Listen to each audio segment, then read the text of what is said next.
তো আজকে আমি এসেছি কেমপুরে বিপত্তারিণী মায়ের যে ধাগা হয় সেই ধাগা পুজো উপলক্ষে, এবং এখানে প্রচুর লুচি ভাজার কাজ চলছে। তারা কিভাবে লুচি ভাজছে সেটা তোমাদেরকে দেখাচ্ছি, চলো। তো তোমরাও দেখে অবাক হয়ে যাবে যে লুচি ভাজতে ভাজতেও এইভাবে আনন্দ করে উচ্ছ্বাস করে লুচি ভাজা যায়, সেটা ফুটেছে লাল গোলাপ আর সাদা, বৃন্দাবনে ফুল ফুটেছে লাল গোলাপ আর সাদা।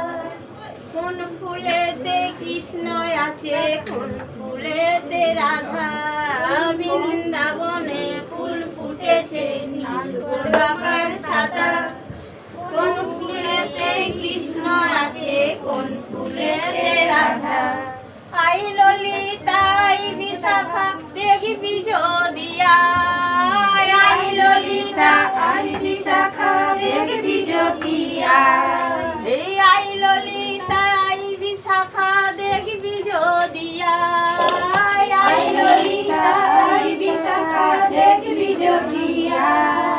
রাধা কৃষ্ণে যুগল মিলন নয়ন জুড়ায়, বৃন্দাবনে ফুল ফুটেছে লাল গোলাপ আর সাদা। কোন ফুলেতে কৃষ্ণ আছে, কোন ফুলেতে রাধা, বৃন্দাবনে ফুল ফুটেছে লাল গোলাপ আর সাদা।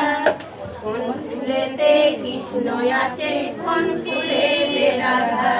শ্যাম কুণ্ড রাধা কুণ্ড গিরি গোবর্ধন, শ্যাম কুণ্ড রাধা কুণ্ড গিরি গোবর্ধন, শ্যাম কুণ্ড রাধা কুণ্ড গিরি গোবর্ধন, শ্যাম কুণ্ড রাধা কুণ্ড গিরি গোবর্ধন। তাহার মাঝে লীলা করেন মদন মোহন, বৃন্দাবনে ফুল ফুটেছে লাল গোলাপ আর সাদা।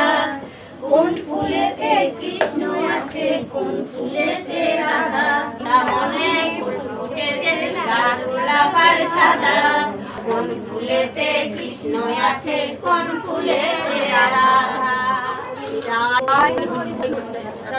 বাহ, খুব সুন্দর লাগলো। বোধহয় জীবনে প্রথমবার কোনো লুচি ভাজার অনুষ্ঠানে এসে লুচি বেলতে বেলতে এরকম হরিনাম শুনলাম। হ্যাঁ, আমিও শুনলাম, আমার সাথে আমার দর্শকেরাও শুনলো। তোমার নামটা একটু বলে দাও দেখি। নীলিমা মিত্র। নীলিমা